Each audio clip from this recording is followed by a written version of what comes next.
तुम्हाला माहिती आहे का, आज आपण बनवणार आहोत साबुदाण्याचा गोड असा टेस्टी पिझ्झा।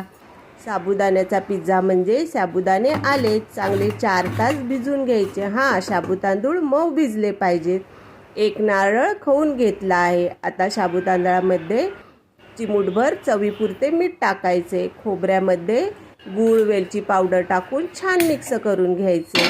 तव्याला छान साजूक तूप लावून घ्यायचे। तुम्हाला आवडत असेल तर तेल सुद्धा चालेल। साबू तांदूळ छान तव्याला पसरवून त्यावर किसून घेतलेले नारळ आणि गुळाचं मिश्रण टाकून छान पसरवून घ्यायचे। आता वाफ येण्यासाठी 5 मिनिटं झाकून ठेवायचे। तयार झाला आहे साबू तांदळाचा टेस्टी असा गोड पिझ्झा।